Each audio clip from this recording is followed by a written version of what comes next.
दोस्तों, जगत गुरु रामभद्राचार्य को सरेआम माफी मांगनी चाहिए। उज्जल बरन अधीन तन, एक चित्त दो ध्यान, देखन में तो साधु हैं, निकट पाप की खान। वो तो पाप ही तो है, भ्रष्टाचार ही तो है, राम राज्य तो नहीं है। शासन प्रशासन का जो है महंतीकरण किया जा रहा है। तो पद्म भूषण पुरस्कार और ज्ञानपीठ पुरस्कार को इनको वापस कर देना चाहिए। पोथी पढ़ जगमुआ पंडित भयानक होए, ढाई आखर प्रेम का पढ़े सो पंडित हो।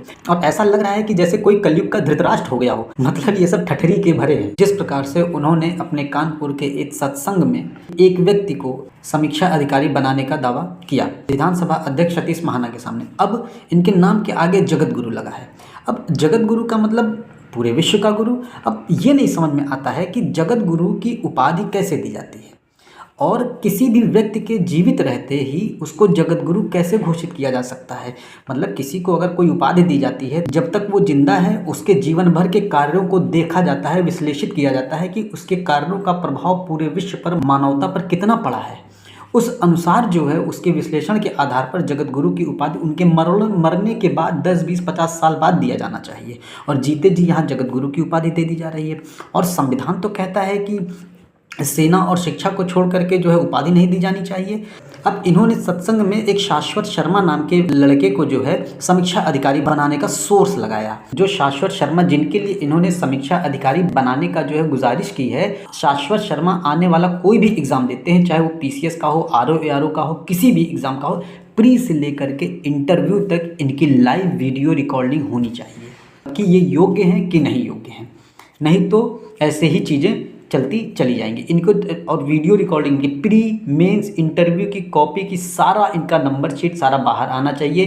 पूरे इनके एग्ज़ाम की वीडियो रिकॉर्डिंग होनी चाहिए दोस्तों। ठीक है, आप लोग इस बारे में क्या है आपका ख्याल कमेंट सेक्शन में ज़रूर बताइएगा। यहाँ पर हमको अमीर खुसरो का एक दोहा याद आ जा रहा है कि उज्जल बरन अधीन तन, एक चित्त दो ध्यान, देखन में तो साधु हैं, निकट पाप की खान। कहने का मतलब पाप की खान का मतलब पाप क्या है? पाप अगर किसी बनाए गए नियम के विरुद्ध चला जा रहा है, अगर किसी भी व्यक्ति को धन बल सोर्स के आधार पर, किसी प्रभाव के आधार पर जो है किसी संवैधानिक पद पर या किसी सरकारी पद पर बिठाला जा रहा है, तो वो तो पाप ही तो है, भ्रष्टाचार ही तो है, राम राज्य तो नहीं है।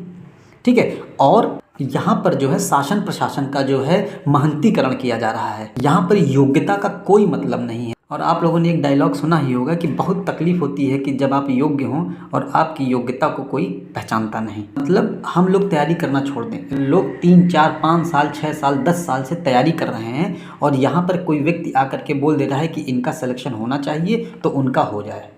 मतलब इनको जो है पूरे पब्लिक से सरेआम जो है क्षमा याचना करनी चाहिए। 2015 में इनको भारत का नागरिक सम्मान पद्म विभूषण मिला और 2024 में ज्ञानपीठ पुरस्कार मिला है। तो पद्म भूषण पुरस्कार और ज्ञानपीठ पुरस्कार को इनको वापस कर देना चाहिए। और ऐसा कहा जाता है कि इनको 22 भाषाएं पता हैं और इन्होंने 80 से ज़्यादा पुस्तकें लिखी हैं, 4 महाकाव्य लिखे हैं, 2 संस्कृत के और 2 हिंदी के। अब यहाँ पर हमको कबीरदास का एक दोहा याद आ जाता है कि पोथी पढ़ जगमुआ पंडित भयानक होए, ढाई आखर प्रेम का पढ़े सो पंडित हो। कहने का मतलब गीता, भगवत गीता, रामायण, महाभारत, पुराण, वेद पढ़ने का लाभ तभी होगा जब आप उसके सार तत्व को समझें। आप उन सबको पढ़ लिए हैं और जो है उन सब चीज़ों को अपने हित, अपने लाभ के लिए उसका प्रयोग कर रहे हैं, तो ये वेदों का अपमान ही है, ये धार्मिक ग्रंथों का अपमान ही है। और ऐसा लग रहा है कि जैसे कोई कलयुग का धृतराष्ट्र हो गया हो। मतलब विवेकहीन हो गए हैं, बुद्धि एकदम शून्य हो गई है। और अभी इन्होंने राजस्थान के भाषण में बोला था कि जाति के आधार पर आरक्षण नहीं दिया जाना चाहिए। और फिर इन्होंने बोला कि मैंने भगवान से प्रार्थना की थी कि राजस्थान का CM ब्राह्मण ही हो। अब देख कितनी दोहरी बात यहाँ पर की गई है। मतलब ये सब ठठरी के भरे हैं, है कि नहीं? ठठरी के भरे। और दोस्तों, इस वीडियो को ज़्यादा से ज़्यादा शेयर कीजिएगा, क्योंकि बहुत सारे अभी भी अंधभक्त हैं जो इस वीडियो पर निगेटिव कमेंट करेंगे। उनको इन सब चीज़ों से कोई मतलब नहीं। इन्होंने पढ़ाई नहीं करी है तो पढ़ाई का क्या दुख दर्द समझें, पढ़ाई में क्या संघर्ष होता है क्या समझें।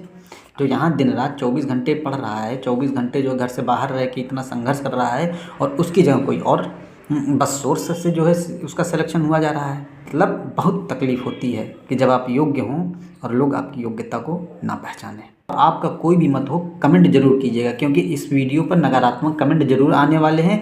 इसलिए आप लोगों का फ़र्ज़ है कि इस वीडियो को शेयर कीजिए और यहाँ पर कमेंट करके ज़रूर बताइए कि वीडियो कैसा लगा और क्या ये उचित है। देश के एक प्रतिष्ठित संत महात्मा के द्वारा इस तरीके की बातें बोली जाती हैं, क्या ये क्षमा योग्य है या नहीं है? आप लोग कमेंट सेक्शन में ज़रूर बताइएगा, क्योंकि व्यक्ति जितना पढ़ा लिखा होता है उससे उतनी ही शुचितापूर्ण वक्तव्य की अपेक्षा की जाती है, और व्यक्ति जितना पढ़ा लिखा हो उसके द्वारा की जाने वाली गलती उतनी ही अक्षम्य हो जाती है, क्योंकि उसको पता होता है कि उसका प्रभाव समाज, राष्ट्र, देश, परिवार पर क्या पड़ने वाला है। तो आप लोग कमेंट सेक्शन में ज़रूर बताइएगा कि आप लोगों की क्या राय है। धन्यवाद। जय हिंद, जय भारत।